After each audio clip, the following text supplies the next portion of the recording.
Direktorat KSTK Madrasah di Dirjen Pendis Kemenak RI, yang terhormat Bapak Dr. Haji Imam Bukhari MPD. Sebelumnya saya akan membacakan terlebih dahulu. Beliau adalah S1-nya di FKIP Undar Jombang, kemudian S2-nya di Pascasarjana UNJ di Prodi Manajemen Pendidikan, kemudian S3-nya di UNJ di Prodi Teknologi Pendidikan. Beliau adalah seorang kiai dan beliau juga mitra, adalah Pak Imam itu sebagai sahabat kami di IMLA karena banyak membantu IMLA berkoordinasi dengan Kemenag Pusat. Kemudian jadi beliau itu ditasbihkan sebagai IMLA cabang Kemenag. Beliau nanti akan menyampaikan tentang arah perubahan pembelajaran bahasa Arab perspektif KMA 183 tahun 2019. Beliau juga sebelum menjabat menjadi kasih kurikulum dan evaluasi, beliau menjadi sekarang dosen UNU Indonesia Jakarta, pernah menjadi ketua 1 bidang akademik di Stainu Jakarta, kemudian menjadi guru berprestasi nasional 2012, ketua MGBK DKI Jakarta, kemudian pengurus PPLP Ma'arif PBNU dari 2013 sampai dengan sekarang. Kepada beliau dipersilahkan. Dr. Imam. Baik. Terima kasih. Bismillahirrahmanirrahim. Assalamualaikum warahmatullahi wabarakatuh. Bismillahirrahmanirrahim. Wassalatu wassalamu ala rasulillah wa ala alihi wa sahbihi wa mawala. Amma ba'da, fala hawla wa la quwwata illa billahil aliyyil azim. Yang sama-sama kita hormati Bapak Direktur KSTK Madrasah, Bapak Dr. Haji Ahmad Umar MA, yang luar biasa telah mendobrak kemapanan kita selama ini dengan program-program yang sangat inovatif. Wabil khusus kepada Bapak Kasubdit Kurikulum dan Evaluasi yang menerjemahkan ide-ide Bapak Direktur di tataran praktis, Bapak Dr. Haji Ahmad Hidayatullah MPD, dan semua para narasumber yang selama ini membantu juga untuk merumuskan kurikulum PA ini. Saya bisa sebut Bapak Ibu Dr. Mamluatul Hasanah, kemudian Bapak Dr. Muhajir MSI. MSI itu Master Segala Ilmu. Wabil khusus Ketua IMLA Bapak Dr. Haji Tulus Mustafa. Apa kabar Bapak? Alhamdulillah. Dan baik Pak. Hadir di sini juga para orang luar biasa. Saya lihat tadi ada Prof. Imam Asrori kalau nggak salah ya. Selamat datang Prof. Ada juga Bapak Dr. Muhson Nawawi, Bapak Zainal Mutakin, Bapak Ahmad Mubalik, semua orang-orang hebat yang telah berkontribusi untuk memajukan bagian berbahasa. Kemudian ada juga para penulis buku, penilai buku, dan luar biasa. Alhamdulillah saya bisa bergabung di tempat yang mubarak ini dalam rangka seminar nasional. Kepada saya diberikan tema bagaimana arah perubahan pembelajaran bahasa Arab. Kalau tadi Bapak Direktur menyampaikan bagaimana gebrakan-gebrakan yang diinginkan Kementerian Agama ini ke depan terkait dengan kurikulum madrasah, kemudian bagaimana bahasa Arab, kemudian Bapak Kasubdit menerjemahkan itu dalam tataran implementatif melalui regulasi-regulasi, menjelaskan tentang bagaimana inovasi itu dilakukan melalui KMA 184. Nah, bagian saya adalah bagaimana menerjemahkan keinginan Kementerian Agama dalam perubahan pembelajaran bahasa Arab untuk perspektif KMA 183 tahun 2019 tentang kurikulum PAI dan bahasa Arab pada madrasah. Bapak Ibu sekalian, ini lengkap sekali rupanya. Ada 3 hal yang nanti akan kita diskusikan untuk mendasari apa yang akan saya sampaikan terkait dengan perubahan pembelajaran bahasa Arab. Secara umum nanti saya sampaikan, kita diskusikan bagaimana kekhasan madrasah yang harus kita pegang dan kita pertahankan. Kemudian kita coba untuk bagaimana mendudukkan posisi bahasa Arab dalam konteks kurikulum madrasah serta keilmuan agama lainnya. Kemudian kita secara mendetail lagi bagaimana sih arah perubahan pembelajaran bahasa Arab yang tercantum di dalam KMA 183 ini. Itu kira-kira yang akan kita diskusikan. Berapa menit Ibu Moderator bisa disediakan? Semoga cukup. Oke. Bapak Ibu sekalian, 20 menit Pak. Wah, baik. Kekhasan madrasah itu sebetulnya tidak hanya pada jumlah mata pelajaran PAI yang dengan jumlah jam pelajaran yang cukup pada madrasah yang berbeda dengan sekolah. Di sana ada 5 madrasah PAI, ada 5 mata pelajaran PAI, 10 jam mata pelajaran normalnya dan bisa ditambah menurut penjelasan Bapak Kasubi tadi itu. Dan secara khusus untuk program MAPK itu ada 9 mata pelajaran. Jadi Al-Quran Hadis dipecah lagi menjadi 4 mata pelajaran. Ada tafsir, ilmu tafsir, hadis, ilmu hadis. Akidah akhlak dipecah menjadi 2, ada ilmu kalam dan ilmu tasawuf, akhlak tasawuf. Fikih ada 2 dipecah menjadi fikih dan usul fikih, SKI dan bahasa Arab. Bahasa Arab pun ini dipecah. Ada bahasa Arab yang memang sasarannya untuk bagaimana membekali kompetensi keterampilan untuk 5 maharo itu, tapi secara khusus untuk MAPK ini bekali untuk bagaimana bekal mendalami ajaran-ajaran agama yang pada umumnya memang ditulis dalam bahasa Arab. Nah, selain itu sesungguhnya yang paling penting lagi adalah bahwa tatanan nilai yang ada di dalam madrasah itu dijiwai dan diwarnai oleh nilai-nilai agama Islam sendiri. Nah, inilah mungkin yang harus menjadi ciri khas kita madrasah dengan dibedakan dengan sekolah.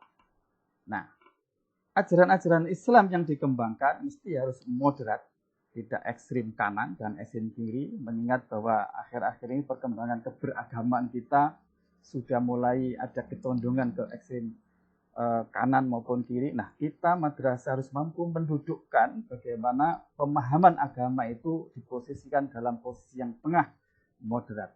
Holistik mencakup semua aspek, kemudian semua yang kita lakukan dalam madrasah, mulai dari kepala madrasah sampai siswa para peserta didiknya harus berdimensi ibadah.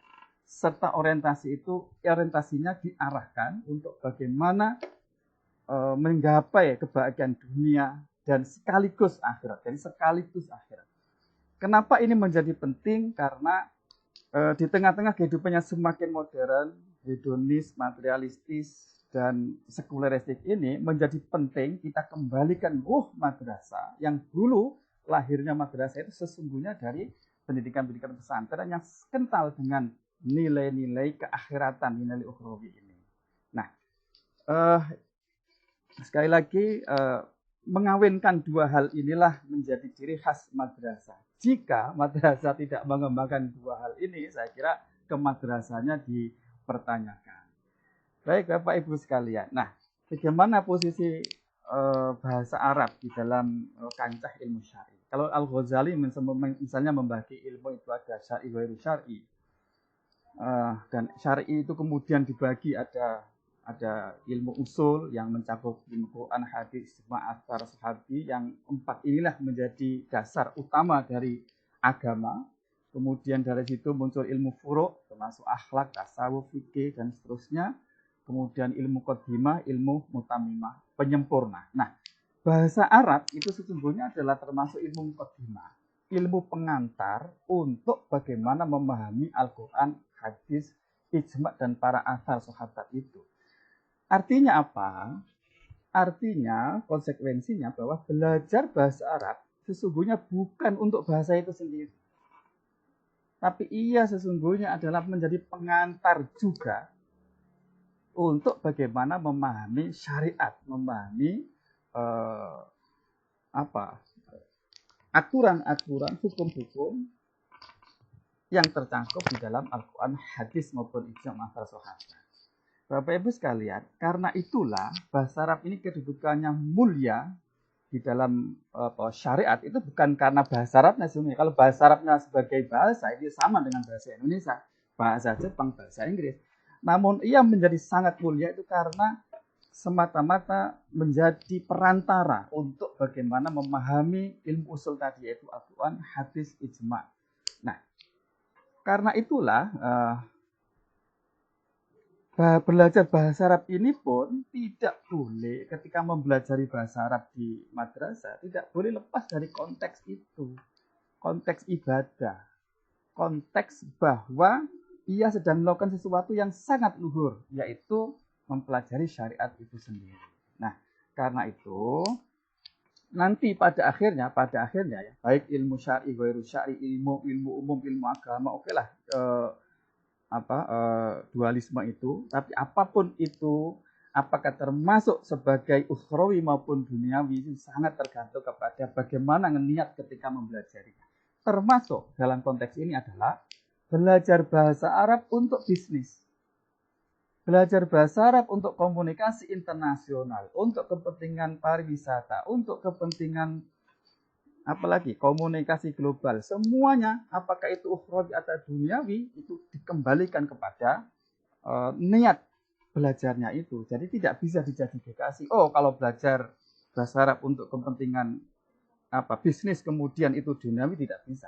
Jadi harus dicek kepada niatnya. Karena itulah sebagai guru mestinya nanti sekali lagi kembali ke orientasi belajar, bahwa belajar apapun mesti diorientasikan untuk kepentingan duniawi sekaligus ukhrawi. Nah, ketika itulah maka ilmu apapun itu termasuk ilmu ad-dini, ilmu agama. Jadi ilmu agama tolong tidak dibatasi hanya ilmu syar'i saja.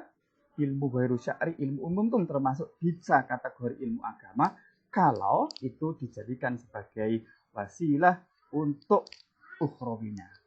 Untuk penjelasan detailnya, saya rekomendasikan misalnya membaca buku nuansa fikih sosialnya Mbah Sal Mahfud misalnya.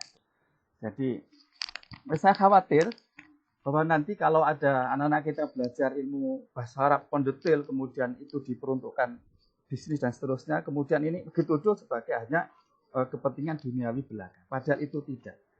Sepanjang itu orientasinya untuk wasilah kebahagiaan dunia ukhrawi, maka itu termasuk akhirat. Itu kira-kira pesan yang ingin saya sampaikan di dalam slide ini. Termasuk aktivitas semuanya lah, aktivitas yang dilakukan oleh Bapak Ibu guru, kepala madrasah ketika tanda tangan teret-teret di depan meja untuk kebijakan madrasah misalnya, sepanjang itu diniatkan untuk kebaikan duniawi sekaligus ukhrawi, maka itu adalah aktivitas ibadah, aktivitas ukhrawi, dan itu termasuk beramal yang konsekuensinya nanti di akhirat ada pahalanya. Nah, Bapak Ibu sekalian, bicara tentang esensi perubahan kurikulum, ada 4 pokok yang kita diskusikan. Pertama, bagaimana sih tujuan pengembangan kurikulum, kemudian rasionalisasi pengembangan bahasa Arab itu sendiri. Nanti saya merujuk pada bahasa Arabnya.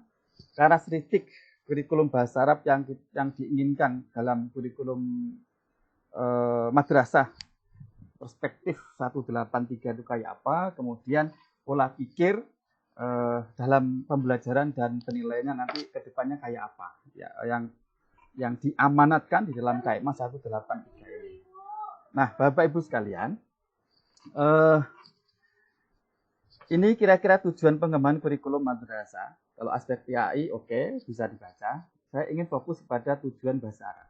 Ada 2 pesan utama yang ingin dicapai pembelajaran bahasa Arab dari kurikulum. Yang pertama adalah mempersiapkan peserta didik yang memiliki kemampuan menggunakan bahasa Arab. Ini tadi yang oleh Pak Direktur disebutkan belajar berbahasa Arab. Jadi paradigmanya bukan belajar tentang bahasa Arab, tapi belajar berbahasa Arab. Nah, kemudian yang berikutnya adalah yang kedua adalah mempersiapkan peserta didik bagaimana peserta didik itu mempunyai cukup pengetahuan dan keterampilan dengan bahasa Arabnya itu untuk menggali menggali ajaran Islam itu dari sumber aslinya yang pada umumnya memang menggunakan bahasa Arab. Kenapa? Karena belajar bahasa Arab dengan langsung dari sumber yang berbahasa Arab itulah yang memungkinkan kita belajar melalui proses isnad atau melalui rantai keilmuan yang sambung sampai Kanjeng Nabi, sampai kepada malaikat Jibril, sampai Gusti Allah Subhanahu wa taala. Jadi kalau hanya belajar terjemah, belajar agama dari terjemah, itu akibatnya ya dangkal, kemudian tidak komprehensif dan seterusnya, sehingga cara beragamanya itu tidak menjadi moderat. Tapi kalau anak-anak kita itu kita bekali cukup alat ilmu untuk menggali ajaran Islam dari sumber aslinya, yaitu kitab kuning yang berbahasa Arab itu, maka insya Allah anak-anak kita akan berpikir komprehensif, tidak ekstrim kanan maupun ekstrim kiri. Nah, untuk amanat yang kedua ini, itu madrasah kita menyiapkan apa yang disebut dengan madrasah program keagamaan. Ada dua ya, ada madrasah peminatan keagamaan dan madrasah program keagamaan. Dua ini memungkinkan untuk mempelajari secara mendalam ilmu-ilmu alat bahasa Arab ini untuk menggali ajaran agama Islam melalui sumber. Karena madrasah aliyah program keagamaan maupun madrasah peminatan keagamaan ini yang saya maksud tadi, dia akan mendapatkan 9 mata pelajaran yang saya sebut di awal sebagai pengembangan mata pelajaran PAI itu. Sehingga diharapkan cukup untuk bisa memahami agama itu dari sumber aslinya. Nah, kurikulum bahasa Arab yang dituangkan dalam 184 ini memang dilatar belakangi beberapa tantangan baik internal maupun eksternal. Tantangan internalnya misalnya faktanya selama ini kita belajar bahasa Arab itu masih cenderung strukturalis.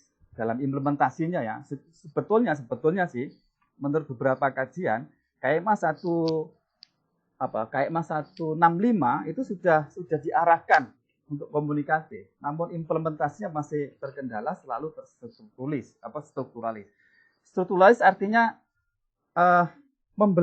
kalau anak belajar bahasa Arab itu mau ngomong bahasa Arab saja itu mikir ini mubtada'nya mana, khobarnya mana, fi'il fa'ilnya, maf'ulnya mana, sehingga nggak ngomong-ngomong. Maka yang terjadi adalah apa yang disampaikan Pak Direktur tadi itu, belajar 12 tahun tapi begitu lulus ya tidak berani untuk ngomong karena terbebani dengan struktur itu. Nah, karena itulah diharapkan pengembangan bahasa Arab ke depan itu tidak terlalu, cara belajar tidak terlalu terbebani dengan struktur itu, namun bagaimana merubah strukturalis itu menjadi belajar bahasa Arab yang fungsionalis. Nah, Bapak Ibu sekalian, yang berikutnya adalah tantangan peran bahasa Arab sebagai alat belajar agama dan lemahnya minat belajar dari sumber autentik bahasa Arab. Seiring dengan perkembangan zaman yang konten-konten agama itu luar biasa sekarang itu beredar di dunia internet. Anak begitu mudah mendapatkan konten itu secara instan, sehingga daya saringnya terhadap ajaran agama itu menjadi lemah. Karena itu madrasah punya tanggung jawab untuk membekali peserta didik, membekali kompetensi dan keterampilan untuk menggali ajaran agama itu ya dari sumber aslinya. Karena itulah Bapak Ibu sekalian, secara konten dan penyajiannya bahasa Arab dituntut untuk disajikan dalam sistem komunikatif, ekspresif, fungsional, inspiratif, dan menantang.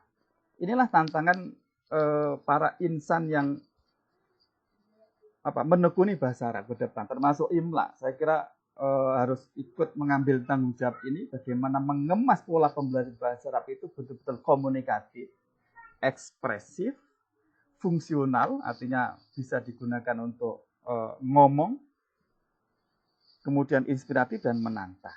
Nah, secara eksternal, bahasa Arab jelas menjadi bahasa internasional PBB, kemudian bahkan bahasa Arab ini menjadi bahasa komunikasi untuk dunia ekonomi, pariwisata, politik, teknologi, dan seterusnya. Kemudian kemajuan teknologi informasi dan komunikasi yang menyediakan konten agama secara instan tadi itu. Karena itu, berdasarkan dua hal ini, maka orientasi pembelajaran bahasa Arab ke depan mesti harus komunikatif, fungsional, sehingga dia dapat berperan dalam percaturan dunia global. Nah, harus juga memotivasi dan membekali kemampuan sendiri dalam berbahasa Arab untuk mendalami ajaran agama Islam dari sumber autentik. Dari dua hal sekaligus. Berkomunikasi dan sebagai alat wasilah untuk mempelajari agama itu sendiri. Nah, karakteristik yang diinginkan oleh KMA ini adalah pertama bahwa kurikulum bahasa Arab dikembangkan untuk meningkatkan keterampilan. Titik tekannya adalah keterampilan. Ada 4 keterampilan setidaknya, yaitu keterampilan takallum, berbicara, kemudian istima, mendengar, kemudian merespon dengan bicaraan, kemudian memproduk dalam bentuk tulisan, dan takallum, istima, kemudian kitabah dan qiraah. Nah, keterampilan artinya sebetulnya bahasa Arab itu tidak murni pengetahuan, tapi ia dituntut untuk keterampilan berbahasanya itu yang menjadi titik tekan. Nah, yang berikutnya adalah bahwa bahasa Arab ke depan tidak diajarkan untuk bahasa sendiri, tapi sebagai media pengembangan cara berpikir dan cara membentuk kepribadian itu sendiri. Ini yang tadi disampaikan Bapak Kasih. Bahasa Arab tidak lagi fokus kepada qawaid yang membelenggu itu, tapi bagaimana mendorong peserta didik itu untuk berani berucap, jadi sehingga bahasa Arab betul-betul fungsional dan aplikatif. Entah bagaimana caranya, nanti secara detail pendekatan bagian pembelajarannya, insya Allah pada narasi berikutnya Ibu Mamlu akan menjelaskan bagaimana strateginya. Nah, yang penting lagi adalah, ini yang selama ini mungkin menjadi kurang ya, yaitu implementasi kurikulum bahasa Arab itu mesti harus dibarengi dengan penciptaan lingkungan yang memungkinkan untuk anak itu menjadi terampil dalam berbahasa. Bagaimana menciptakan bi'ah lughawiyah, lingkungan yang mendukung untuk berbahasa. Nah, ini yang mungkin ya kekurangan kita selama ini. Nah, dengan kurikulum ini nanti bagaimana di tataran madrasah itu tidak hanya bahasa Arab itu diterapkan di dalam kelas, namun juga diperluas ketika di lingkungan madrasah, ketika anak istirahat. Bisalah dibagi misalnya per area. Di area ini misalnya ya, menciptakan BA ini tidak boleh sama sekali berbahasa selain bahasa Arab. Dibatasi area tertentu. Atau dibatasi waktu, jam sekian sampai sekian, tidak boleh berbahasa lain kecuali bahasa Arab. Jadi itu monggo mawon nanti teknisnya bagaimana. Tapi yang terpenting adalah poinnya adalah belajar bahasa Arab tidak hanya dibatasi dalam di kelas, namun harus didukung oleh penciptaan bi'ah lingkungan yang mendukung. Nah, ini pola pikir yang dikembangkan. Saya kira prinsipnya apa yang dituliskan di sini itu tidak banyak berubah dari apa yang selama ini diamanatkan kurikulum 13, yaitu scientific. Sebetulnya kita pakai semuanya, namun tambahannya adalah bahwa ketika membelajarkan PAI dan bahasa Arab penting untuk menciptakan suasana kebatinan peserta didik. Ini yang ditekankan juga di dalam KMA ini. Apa artinya? Bahwa pengkondisian di lingkungan madrasah, di suasana di kelas, itu mesti memungkinkan untuk bisa tertanamnya akhlak mulia yang di situ melalui dua metode, yaitu tazkiyatun nafsi, bagaimana membersihkan jiwa dari akhlak yang mazmumah, kemudian tahliyah, menghiasi diri dengan akhlak yang mahmudah. Saya kira pembelajaran dengan penciptaan suasana inilah nanti akan sangat punya pengaruh besar terhadap penanaman akhlak pada diri anak-anak kita. Jadi akhlak tidak diajarkan, tapi akhlak itu ditanamkan melalui penciptaan suasana kebatinan anak ketika proses pembelajaran itu. Nah, karena itulah penting untuk diterapkannya apa disebut dengan pola pengelolaan pembelajaran dengan pola pengembangan religius. Religius ini artinya bahwa pembelajaran PAI itu mesti punya pengaruh di dalam mempengaruhi anak cara berpikir, cara bersikap, dan cara bertindak. Nah, bagaimana menurunkan nilai-nilai agama Islam, nilai-nilai PAI itu, sehingga nilai-nilai itu menjadi cara berpikir, bersikap, dan bertindak semua insan madrasah yang nanti kemudian akan menjadi pola bagi anak-anak kita dalam berpikir, bersikap, dan bertindak. Nah, lalu bagaimana perubahan dalam pendekatan pembelajaran dan penilaian di dalam KMA ini? Pembelajaran yang tadi tantangan internal kita itu kan tadi saya sebutkan bahwa terlalu strukturalis. Maka salah satu upaya yang ingin kita terapkan dalam perubahan dasar ini adalah kita menerapkan apa yang disebut dengan pembelajaran berbasis teks atau pedagogic genre. Mengapa ini yang dipilih? Karena ini ternyata menurut diskusi dan penelitian bahwa ini lebih efektif untuk mengantarkan siswa kita untuk mampu berkomunikasi dengan baik secara lisan maupun tulisan, karena pembelajaran telah diarahkan secara struktur dan sistematis. Jadi mulai dari membangun konteks, kemudian bagaimana memberikan contoh, kemudian dilatihkan secara terbimbing, dan kemudian dia memproduk sendiri bahasa yang ingin dituturkan dan seterusnya. Ini diharapkan tidak sekedar memberikan keterampilan untuk berwacana, berbicara, keterampilan untuk menyimak, kemudian merespon dengan keberanian berbicara, tapi juga di situ mengandung maksud untuk menanamkan apa disebut dengan 4C itu, yaitu critical thinking, kemudian kemampuan berkolaborasi, kemampuan berkomunikasi, dan kemampuan untuk berkreasi atau berinovasi. Ya. 4C ini yang kemudian kita kenal dengan nanti kelak penilaian HOTS itu diharapkan akan terbentuk melalui proses pembelajaran yang berbasis genre ini. Itu kira-kira nanti detailnya bagaimana implementasinya saya kira Ibu Mamlua ahlinya. Tapi amanat dari KMA ini mengamanatkan bahwa pembelajaran kita rubah menjadi pendekatannya genre. Nah, dari aspek penilaian diarahkan bagaimana keseimbangan 4 maharah. 4 keterampilan dasar di dalam berbahasa itu betul-betul menjadi tujuan utama dari apa yang kita inginkan dengan kurikulum ini. Yang pertama ada keterampilan memahami, yang memahami ketika mendengarkan dan memahami ketika membaca. Jadi kompetensi istima dan kiroahnya. Kemudian tidak cukup hanya memahami saja. Kalau istima dan kiroahnya mungkin contohnya kayak saya ini.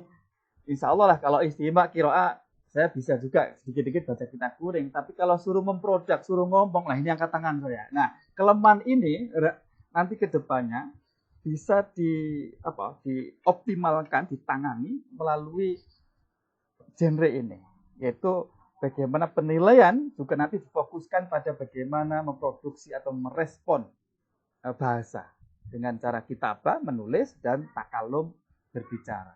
Nah, semuanya penilaian akan diorientasikan, akan diterapkan untuk mencapai higher order thinking skill.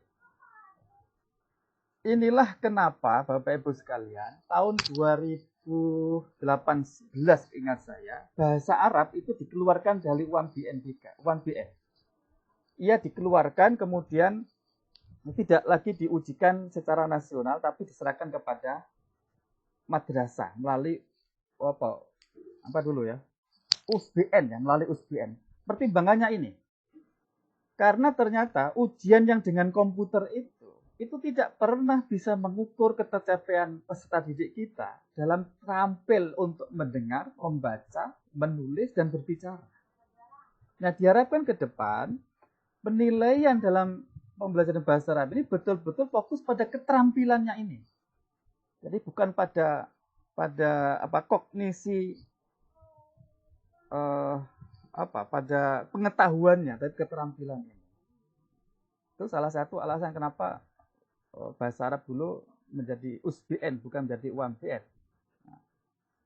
Nah, itu semuanya sekali lagi akan sangat menarik, sangat bermakna apabila semua diorientasikan untuk yang paling akhir, Bapak Ibu sekalian, penilaian kita ingin melalui KMA ini mengharus utamakan kepada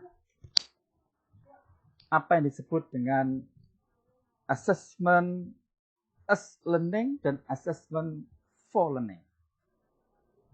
Jadi ada 3 paradigma penilaian, yaitu penilaian sebagai pembelajaran itu sendiri, kemudian penilaian untuk memperbaiki proses pembelajaran, dan penilaian untuk mengukur ketercapaian hasil pembelajaran. Nah, menurut hasil penelitian yang ini sebuah penelitian dilakukan oleh, saya lupa, kalau nggak salah ini di Australia, terhadap variabel apa sih sebetulnya yang dapat meningkatkan hasil belajar. Ternyata kesimpulannya adalah umpan balik terhadap peserta didik itu menyumbangkan 9 poin hasil belajar dengan biaya yang sangat murah. Jadi yang warna oranye ini adalah biayanya, kemudian yang warna biru tua ini adalah sumbangan terhadap hasil belajar. Yang kedua, baru kemudian pembelajaran yang metakognitif. Kita bandingkan coba. Pembelajaran dengan mengurangi jumlah peserta didik dalam satu kelas kurang dari 20 orang, itu ternyata hanya menyumbang 3 poin hasil belajar dengan biaya yang sangat mahal, yaitu 5 poin. Ini artinya apa? Artinya bahwa penilaian hasil belajar yang fokus kepada feedback kepada anak-anak kita itu ternyata sangat menunjang di dalam hasil belajar anak-anak kita. Lalu apa yang bisa kita lakukan dengan penilaian hasil belajar dan mementingkan kepada umpan balik ini? Pertama adalah kita harus dalam penilaian itu memastikan bahwa peserta didik paham betul tentang apa kekurangan dia dan kelebihan dia di dalam mengerjakan soal itu. Ini kalau konteks penilaian ulangan. Tidak berhenti di situ. Kalau memastikan paham ini mungkin hanya ngoreksi kemudian diberikan selesai. Tapi tidak berhenti di situ. Anak perlu diberikan pemahaman apa yang harus diperbaiki dalam dirinya itu untuk meningkatkan atau memperbaiki kekurangannya dan memanfaatkan kelebihannya. Kemudian anak kita dampingi untuk menyadari apa yang harus dilakukan dan bagaimana melakukannya. 3 hal ini kita pastikan anak itu betul-betul paham ketika setiap penilaian. Dan kemudian kita kontrol sehari-hari bagaimana pelaksanaannya di lapangan. Apakah dia sudah cukup bersedia melakukan apa-apa yang mesti harus dilakukannya untuk memperbaiki dirinya. Nah, guru apabila dengan telaten, dengan sabar melakukan 4 hal ini, inilah menurut penelitian ini akan meningkatkan sangat signifikan untuk meningkatkan hasil belajar anak itu. Namun sekali lagi untuk ini memang butuh kesabaran, butuh ketelatenan, dan satu lagi adalah butuh hubungan antara guru dengan murid itu betul-betul dibangun dalam suasana yang nyaman, yang ya saya sebutnya dengan suasana mahabbah fillah, yang tadi di depan suasana kebatinan yang mendukung tadi itu. Itu memungkinkan kalau memungkinkan kita melakukan ini kalau hubungan guru murid dibangun dalam suasana kebatinan yang baik gitu. Nah, paling akhir Bapak Ibu sekalian, dari apa yang disampaikan Bapak Direktur, dijelaskan Bapak Kasubdit, kita betul-betul tertantang untuk berani melakukan perubahan. Berani melakukan perubahan. Khususnya kepada Bapak Ibu para anggota IMLA, ditantang betul untuk bagaimana kita berani untuk melakukan kreasi-kreasi, berinovasi yang selama ini keluhan kita, mungkin anak kita belajar 12 tahun mulai MI sampai SMA sampai aliyah, begitu lulus tapi ternyata tergagap-gagap untuk ngomong, untuk memproduk dengan bahasa Arab.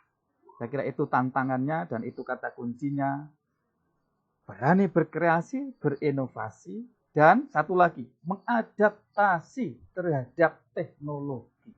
Hampir kita itu sudah tidak bisa lepas dari teknologi ini. Karena itu jangan sampai madrasah ketinggalan penggunaan teknologi ini. Dan alhamdulillah kemarin baru saja di launching tentang bagaimana penggunaan teknologi dalam proses pembelajaran oleh Pak Direktur. Nah, untuk menuju ke sana, perangkat regulasinya sudah lengkap yang disampaikan Bapak Kasubdit tadi itu. Disediakan KMA 183 dan KMA 184 yang memberikan ruang perlindungan kepada Bapak Ibu sebagai guru madrasah untuk mengembangkan kreativitas tadi itu. Namun semua itu Bapak Ibu sekalian, kuncinya ada pada hati anak-anak kita. Kebukanya hati anak-anak kita itu segalanya dalam pendidikan. Apalah artinya ilmu yang banyak kalau hatinya tertutup kepada Allah Subhanahu wa taala. Barang siapa manizdada ilman wa lam yazdad hudan, lam yazdad minallah illa hudan. Barang siapa bertambah ilmunya, hidayah hatinya tidak semakin dekat kepada Allah, tidak membuat orang itu semakin dekat kepada Allah, malah semakin menjauh dari Allah. Jadi kuncinya adalah tetap kembali kepada pendidikan yang mengharus utamakan kepada pendidikan membangun hati anak-anak kita. Sekian, apapun semoga bermanfaat. Billahi taufik wal ismah. Apapun yang baik itu semata-mata adalah taufik karena Allah dan kita bisa terhindar dari keburukan apapun. Itu memang ismah dari Allah Subhanahu wa taala. Akhirul kalam. Wallahu muwaffiq ila aqwamit thoriq. Wassalamualaikum warahmatullahi wabarakatuh. Waalaikumsalam warahmatullahi wabarakatuh. Terima kasih kepada Bapak Dr. Imam Bukhari yang telah menyampaikan presentasinya. Masya Allah, kalau bersama beliau, memang beliau seorang kiai, jadi pendekatannya itu pendekatan religius.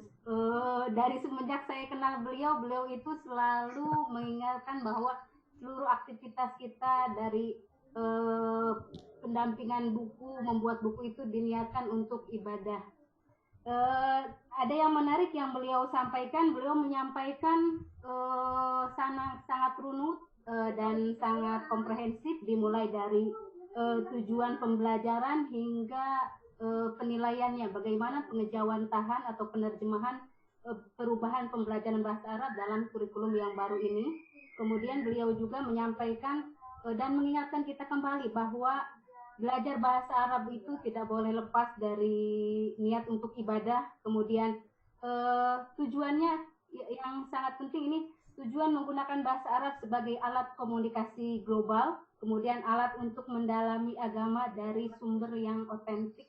Kemudian tadi dikemukakan pula bagaimana rasionalisasi pengembangan kurikulum bahasa Arab, dan sangat wanti-wanti memang dalam kurikulum yang baru ini bahasa Arab itu sebagai bahasa Arab yang fungsional dan komunikatif, karena Pak Imam sendiri mengucapkan berulang kali kepada saya bahwa pengalaman saya belajar bahasa Arab, beliau itu sudah khatam di luar kepala alfiah dan lain sebagainya, tapi ketika berbicara saya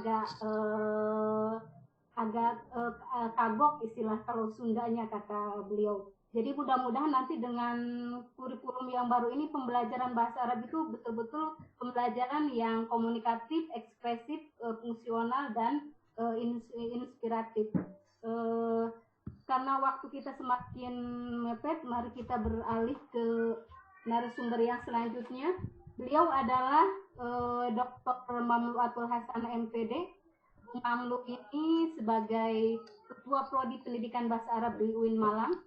Beliau juga sebagai tim pengembang kurikulum bahasa Arab yang baru di madrasah. Kemudian beliau juga sebagai tim sumber daya manusia di IMLA Indonesia. Ketika saya melihat CV-nya, banyak sekali karya ilmiah dan pengalaman penelitian, begitu juga pengabdian yang beliau lakukan, sehingga sangat wajar kalau misalkan dalam kurikulum yang baru ini beliau sering dijadikan istilahnya sebagai bahan, sebagai tempat untuk konsultasi para penulis dan juga yang membuat KI dan KD. Beliau S1-nya pendidikan bahasa Arab di Fakultas Tarbiyah IAIN Sunan Ampel, kemudian S2 PBA UIN Malang dan S3 PBA UIN Malang. Dan materi yang ada sekarang di madrasah berdasarkan kurikulum yang baru ini. Kepada beliau dipersilahkan. Terima kasih Bu Iha. Assalamualaikum warahmatullahi wabarakatuh. Bismillah, alhamdulillah, ni'matillah, la hawla wa la quwwata illa billah. A'udzubillahi minasyaitonir rajim. Bismillahirrahmanirrahim. Rabbi shrah li sadri wa yassir li amri wahlul 'uqdatam min lisani yafqahu qawli. Ya, yang sama-sama kita hormati Pak Direktur, yang alhamdulillah sampai siang Pak Umar masih mendampingi kita semua dan menyumbangkan energi yang luar biasa. Pak Kasubdit, Pak Ahmad Hidayatullah, Pak Kasih, Pak Imam, Bu Siti Solihah, dan Bu Kadif SDM juga Mbak Rita, tim di SDM. Terima kasih atas kesempatan yang diberikan kepada kami dan juga Bu Iha, terima kasih atas waktu yang diberikan kepada kami dan kesempatan yang diberikan. Mungkin sebelum kami memulai, saya menyebutnya tidak diskusi ya, tapi mungkin lebih konsultatif karena ini kebetulan forum yang sangat luar biasa, hadir para ulama ulul al-arabiyah, akriman wa ta'ziman bikum. Ini guru-guru alhamdulillah banyak yang hadir dan juga para ulama bahasa Arab banyak yang hadir di forum ini, sehingga nanti sifatnya lebih kepada komunikasi untuk perbaikan bahasa Arab ke depan. Tapi sebelum kita mungkin merenung sejenak atau kita menundukkan kepala sejenak untuk berdoa para muassis kita, guru-guru kita. Alhamdulillah ini kalau di bahasa Arab ini tasalsulnya guru dan murid bertemu, dan bertemunya itu di forum IMLA. Jadi kalau misalnya sanad kita berguru dari para muassis IMLA di sini, dan alhamdulillah kita mungkin mulai dulu dengan doa pada beliau-beliau, mudah-mudahan yang masih sugeng diberi kesehatan dan juga kepada kita semua diberi energi, dan yang sudah mungkin sudah mendahului kita seperti Pak Taufik Dadiri rahimahullah, mudah-mudahan selalu diberi tempat yang paling indah di sisinya. Bagian saya adalah bagaimana menerjemahkan keinginan Kementerian Agama dalam perubahan pembelajaran bahasa Arab perspektif. Terima kasih Pak Tulus, Pak Kasubdit, Pak Direktur, dan semua yang hadir. Mungkin tidak bisa menyebut satu persatu. Qabla kulli syai' fataba'an tahni'ah harrah lil ittihad mutamanniyatan laha